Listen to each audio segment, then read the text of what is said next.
Hey there, Amy Gastelum here.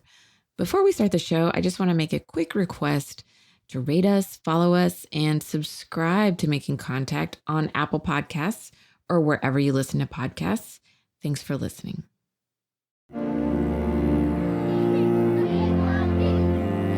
Our system is in too many ways broken. The way we see the world shapes the way that we treat it.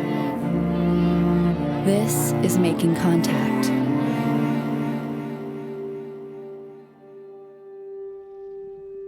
What is caste?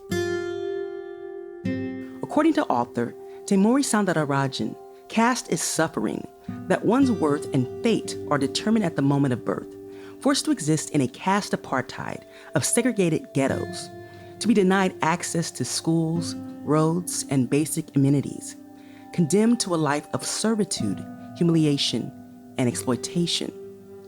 Thenmozhi was born into a family from India's lowest caste and was raised by immigrant parents in Southern California. When she found out what her parents' religion had prescribed for her, she was traumatized. Growing up, she felt different, especially when she saw how caste-privileged Indian Americans began treating her. I wrote about this in the book where I was around 10 and I went to another classmate whose family was Brahmin. And, I had just found out that I was Dalit. So it was like on my mind. I wanted to talk about the fact that I came from an untouchable caste. And I had something that explained what my lineage was. So I wanted to just share it with people and, process it out loud, as children do. And it was funny, as I was telling my friend that I came from this background, her mom overheard us discussing this, and she immediately changed the plates on us because it was before it was like ceramic or, some sort of regular plate. And she wanted to switch it out to dishware with the presumption being that she didn't want me to eat on her plates. And the way she did it, she didn't say anything, but it was like a deep unease when it happened. And I was really shocked, but I didn't have words for it. So I just remembered the moment, and then we went on with the rest of our play date. And then I went back home and I talked to my mom, and my mom got so mad because she knew what it meant. She knew that this person was practicing untouchability. And she's like, you don't ever go to that woman's house ever again. It was that one brief childhood experience at a classmate's home that marked the beginning of Thenmozhi's traumatization from being labeled as an untouchable. This awareness of caste-based apartheid caused her self-esteem to suffer for years. I think that when you grow up untouchable and you have these experiences, it marks you. And I think for me, I struggled with low self-esteem, and I struggled with depression. I struggled with doubt. Thenmozhi's family belongs to a caste known as untouchables, also known by the Sanskrit term Dalit, the lowest caste in Hinduism. Even though India technically abolished the caste system in 1950, the social and religious hierarchy remains ingrained in South Asian culture. Today, more than 1.9 billion South Asians and over 5 million South Asians in the United States continue to be born into one of the 5 levels of so-called spiritual purity. The belief is that people inherit their status in life based on the sins and good deeds of past lives, with Dalits being seen as having committed the worst offenses in a past life. This traditional belief causes very real-life suffering for Indians born into low and economic status and forced to suffer hardships. Wanting to know more about caste and the trauma it bears, I spoke to Thenmozhi for Making Contact about her book, The Trauma of Caste, a Dalit Feminist Meditation on Survivorship, Healing, and Abolition. We begin with her discussing the violence and the dangers of caste overall for those who are caste-oppressed. For every data point you have in South Asia, caste-oppressed people are some of the most underdeveloped. We have the highest rates of illiteracy, the highest rates of landlessness. We face incredible unjust violence. We are underrepresented in government and in structural power and institutions. And yet we are the largest base of voters across much of the region. So we are very disenfranchised as we face the burden of underdevelopment in the region. And in the United States, where we've seen South Asian caste systems travel with South Asian communities, We see that oppression following us here. So 1 in 4 caste-oppressed people face physical and verbal assault in the United States. 1 in 3 educational discrimination, and 2 out of 3 workplace discrimination. And the state of California has some of the most intense cases. Caste and gender oppression are two systems of domination that continue to affect the lives of lower caste women living in India and abroad, even here in California. In 2000, a Berkeley landlord named Lucky Reddy Bali Reddy was charged with trafficking caste-oppressed workers, including 25 young girls from India who were being held as sex slaves. And they were trafficked right on Shattuck, and they worked, many buildings in Berkeley, and people didn't know that these were children who were being groomed and exploited and trafficked all here in California. Thenmozhi urges readers to process these stories of trafficking, devastation, and dehumanization, and delve deeper when considering the long-term effects of caste apartheid, not only on the human body and mind, but the soul of the caste-oppressed person. Think about what this does to a spirit and to a body and to someone who grows up and is told you are spiritually defiling. And therefore, here are all the ways we're going to exploit you. And you have no way to change your conditions, because to do so means you are resisting your kind of punishment for whatever crime supposedly you did in a past life. So the means to being able to resist this, especially when there are so many strong dominant caste networks, it's a hard uphill battle. And yet that's exactly what caste-oppressed people do and have done for many, many centuries, is we find a way to our humanity.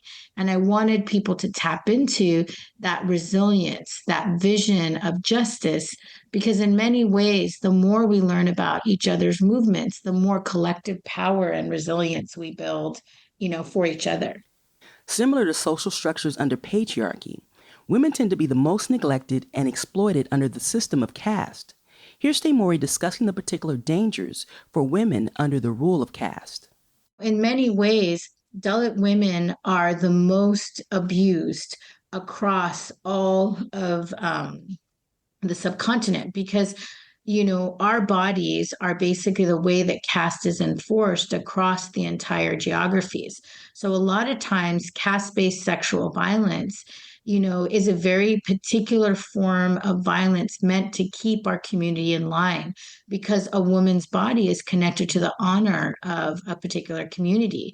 So if a community gets out of line, like, for example, begins to try to vote positively for their rights, or maybe they're starting to send more people to school, or maybe they're trying to, integrate the roads or the pathways nearby their villages, the punishment will be raping the girls. The punishment will be stripping the girls naked. The punishment will be, shaving the head or sexual mutilation or worse. All of these are performative crimes designed to tell people, do not step out of line. And I think what was really horrific, because when I worked, alongside survivors in India, was actually meeting with survivors and hearing how senseless and violent these crimes were, but also that it was just complete impunity when it came to trying to get some sort of justice. Because, guess who, not only is there first the crime of the actual, sexual violence that occurred, but then you have police that are corroborators with the dominant caste perpetrators. Right. You have doctors that are also sexually molesting people who are coming for, helping to get aid and get evidence. And instead they're facing further molestation. And also, the doctor will corroborate the perpetrator side, not the victim side. And you even have lawyers that are part of this mess, and judges. So you're facing a very uphill battle to getting justice as a survivor, because it's the system that is there to kind of keep the perpetrators impugned, because it's part of caste apartheid. So in a lot of ways, when we talk about ending gender-based violence or ending rape in India, you have to look at ending the caste system, because you don't have the enforcement of these particular punishing gender-based norms unless you get rid of this terrible system. When you were speaking, I was thinking about, we say when we think about America and we think about American racism and white supremacy and the way in which the systems have been structured here, they're working the way in which they were intended to work. So as you were describing what's happening throughout South Asia and India in particular, when we think about law enforcement, when we think about certain individuals that are supposed to aid in your protection, they're not doing that because, again, this is a way in which the system was intended to work. And it seems extremely challenging being a person who's caste oppressed, existing within that space, almost if you have no rights, like your existence is not important. But it's important to, I guess that's some of the contradiction. It's important to the system of caste, but when you think about the way in which the treatment of the people, they're really not given the level of dignity or their life. There's no value of their life except for to serve the purpose of caste. Does that make sense? Absolutely. And that is something I talk deeply about in the book because I didn't want to just present the data because people know some of these statistics, and it still doesn't move them. I wanted people to understand, what does something like this do to a person's spirit, to a person's heart, to a person's lineage? And how do you come up with strength to persevere in the face of that? And that's a lot of what I grapple with in this book, because it's both the structural understanding, but also the internal things that have to shift in order to be able to pursue your dignity. And I think that's why this book speaks to a lot of oppressed peoples, because, again, in my experience, I don't know that there was a lot of Dalit people that were out when I first started. I would think I was like one for a very, very long time, in the United States, until more and more people got confidence to come out, in part because of the movements that we've built for caste equity. But part of what gave me the courage to come out was meeting all of these different women of color leaders from many different social movements who told me their stories of resistance. And somehow, in being able to witness each other, that gave me the strength to come forward. And as I came forward, I also had to reckon with what a punishing, vicious system it was, and what pain it really brought on everyone that I knew. I saw the pain in my parents who had nightmares and who were living in the closet when they came here because they were afraid to come out, because they were afraid of what could occur to them. I've seen people who have struggled with suicide and other challenging, like emotional journeys, because of how dehumanized they were under caste, and how hard it was to really pursue their own pathway to humanity. And that is not just the same for Dalit people. I think many oppressed people go through that journey. And I think the more that we speak to that difficulty, the more grace we can give each other as we try to each find our healing path to reconnecting to each other and to source. Mm-hmm. There has been conversations within certain Black spaces that, might imply that, hey, why advocate for this, knowing that some of those same folks that might be in that lower caste system are also in the space of wanting to oppress Black folks or brown folks? So I think that's a great question. And, there's actually a really important historical response to that. And that's that just because South Asians are racialized, we have not dropped our baggage that informs discriminatory mindsets related to caste. So there are, unfortunately, a large dominant caste group of people who pursue white adjacency, and they do that by throwing other people of color in the bus. In fact, like one of the first historical cases where caste was written into the US law had to do with the immigration case of, this upper caste seeker who was trying to get American citizenship. And this was during the early 1900s when, only white immigrants were allowed citizenship. And his challenge to that law, his name was Bhagat Singh Thind, was that he was actually a brown Caucasian because he was upper caste. And in fact, he would support miscegenation laws because he would never tolerate mixing with a South Asian indigenous person. And he lost his case ultimately. But I think the thing was is that that set the pattern for certain South Asians to throw other people of color under the bus to pursue the pathway to white adjacency.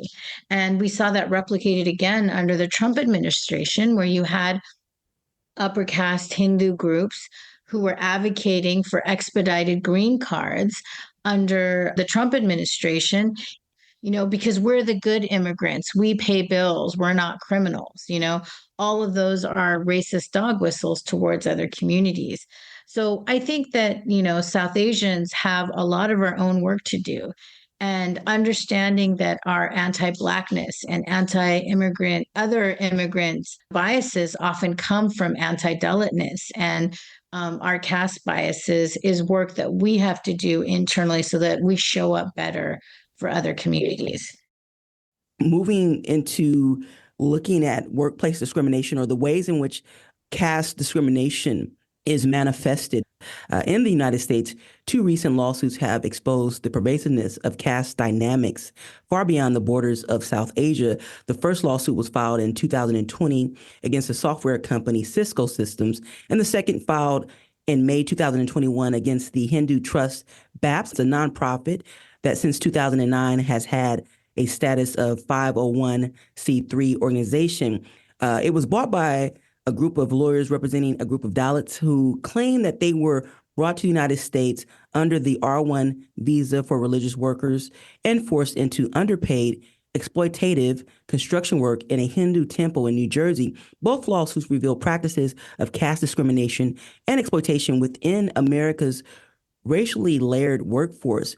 And you talk about these incidents. You mention these incidents in the book. Thenmozhi, what do these lawsuits represent in regards to the U.S. immigration system and existing trends? And then also, why don't current U.S. workplace protections apply to caste oppressed in workplace situations? Well, thank you for this question. So I think that for a lot of Americans and listeners who are hearing this, who live anywhere in the United States, the one thing that I can share with you is that caste exists across every American industry, and caste oppressed workers face some of the most horrific working conditions because not only are they facing exploitation and trafficking and wage theft and sexual harassment, it is a system of oppression that when people report it to HR is not often well understood. And as I said at the top of the show, 2 out of 3 caste oppressed people say that they've experienced workplace discrimination, who have taken the survey that we conducted in 2016. So I have met with hundreds of workers across many industries, from like the restaurant industries to the building trades to, tech and medicine and law. And it is awful, but I think that because of the work of the caste equity movement, we also see progress in both people understanding the problem and us being able to change workplaces and jurisdictions to understand this issue and make sure that there are laws and policies to stop it. So, for example, some of the cases that you mentioned, and one of the things that was really powerful in the year 2000 was that, the state of California was the first government outside of South Asia to basically sue a corporation for caste discrimination in their workplace. And that case is still pending. And in that, there was a Dalit worker who basically said that, he experienced caste discrimination in a hostile workplace from dominant caste supervisors. And in the wake of that case, thousands of caste oppressed people came out in workplaces all around the country, and it launched a series of jurisdictions that wanted to add caste as a protected category. Seattle was one of the first to do so. And then there was also the big battle we had last year where we fought to have a bill in California with Senator Aisha Wahab to add caste as a protected category to the state of California. And we almost won. And you're talking about SB 403, right? SB 403, which I talked about on some other shows. But the thing that I think is really important is that, this isn't like this isn't about hurt feelings. The battle to have safer workplaces not only is lawfully mandated and required under civil and labor rights, but the kinds of transgressions we're seeing are so terrible. So the other case that you mentioned, the Baptist Temple case in New Jersey, it's actually very severe, and it's now with the FBI and it's under federal investigation. There are 5 temples that are implicated all across the country, hundreds of workers, and these people were trafficked. They were paid very minimum wage, like it was like $1 an hour, and their passports were seized. They were called things like worm while they were forced to live in inhumane conditions. And it's, a shocking case, but it's also far too common. And the terrifying thing is that there's going to be a new Baptist temple built in Livermore, here in the Bay Area. And so again, we have to look at, like, is there going to be trafficked labor there? Are we going to allow in the state of California, inhumane conditions when there's an ongoing case, of, this same agency exploiting caste-oppressed workers? So this is an ongoing issue that we have to keep our nose to the grindstone on, because again, any workplace that creates unsafe conditions for caste-oppressed people, it's not just impacting us, it impacts all workers, because you don't want any workers to face those kinds of crimes, and they are labor crimes. Right. And I also want to be really, really clear regarding these particular lawsuits. What does it say regarding the U.S. immigration system and existing trends when we think about labor issues, when we think about immigration here in the United States and the exploitation of individuals? And many times people are looking the other way and not acknowledging what's actually happening when we think about the unfair labor practices. What does it really say or represent to you when we think about these lawsuits actually coming into play? Well, I think one of the things that, for anyone that's responsible for cultures of belonging, it is important to know that, we are shaped so much in the United States by a US-centric understanding of race. And that doesn't necessarily fit, corporations that are multinational. And many of our workplaces are global, whether we think about it or not. It could be a company like Google, who is California-based, but has workers all around the world who all come from different countries of origin and experiences of discrimination that have a broader, origin story than, the development of white supremacy here in the United States. But HR might be managed in the US, and HR professionals are not trained to think about discrimination in a global way. And so there are a lot of workers that fall through the gaps. You also have, industries like the restaurant industry or hospitality or Uber that have a lot of recent immigrants that are coming from these painful contexts where caste might operate or religious extremism might operate. And they face discrimination either from clientele or from, exploitation from, managers and from companies that are exploiting undocumented workers or workers that are really vulnerable because they're recently immigrated. So the gaps that we need to build are about competency and enforcement of the law. And many times, this is one of the reasons why the caste equity movement has been asking for caste to be added as a protected category, because we know that, these protections are implicit in the law, but unless they're made explicit, we do not have, the required protection and training that's required to make all workplaces safer for all workers. You mentioned that in California in 2023, Senator Wahab attempted to pass SB 403, but it was vetoed by Governor Newsom in the same year, citing that caste discrimination is already prohibited under existing civil rights protections. And based on the two cases that I mentioned, would that be a correct assessment, or is Newsom missing something here? So I think what's really important to know is that, the battle to add caste as a protected category in California was a really beautiful movement. And, Senator Aisha Wahab was very courageous to bring this forward in her freshman year. And we galvanized through the California Coalition for Caste Equity hundreds of organizations across the state.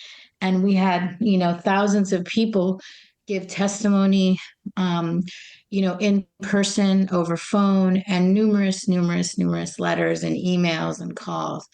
And that level of power building for this issue was historic, both in the nation, but also it was the largest kind of mobilization of its kind outside of South Asia for caste-oppressed people. And I think that what was incredible is that it was also the very first bill that caste-oppressed people have worked on in the state capitol. And many people who gave testimony, this was their first time they ever went to the Capitol building, that they ever advocated and met with their legislators. And it was so amazing on so many different levels. And it's a pity because we got it all the way through both houses of legislatures in the face of very deep violence and bigoted, discriminatory actions of opponents, who attacked very severely our community. In fact, when I was giving testimony, opponents shoved me and tore my ACL and injured my shoulder because of how violent these folks were. But despite that, we got it all the way through. And at the very last minute, Governor Newsom vetoed the bill. And it was a heartbreaking blow. And he, basically vetoed the bill because of corruption. And we know this because the people who, threatened him went public with it. And they said, if you sign this bill, you will not have, this community backing you when you go to your presidential stage. And that's not, the obligation for civil rights should not be based on corruption like that. But, though we lost that battle, ultimately we have spawned campaigns to add caste as a protected category all around the world. And we have, cities like Fresno, who became the second city to add caste as a protected category, launched historical campaigns that included, multiple encasted communities. So that campaign had Oaxacan community members collaborating with Sikhs and with Ravadasya caste-oppressed community members.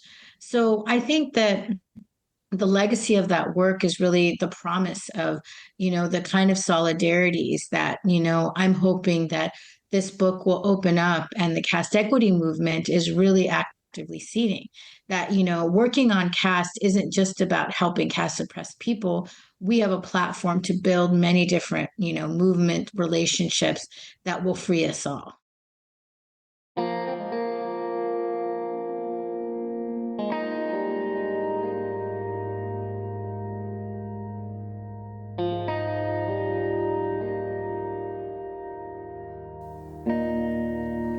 That was Thenmozhi Soundararajan, the co-founder and executive director of Equality Labs, a Dalit civil rights organization, and the author of The Trauma of Caste, a Dalit Feminist Meditation on Survivorship, Healing, and Abolition, discussing the oppressive nature of caste on Making Contact.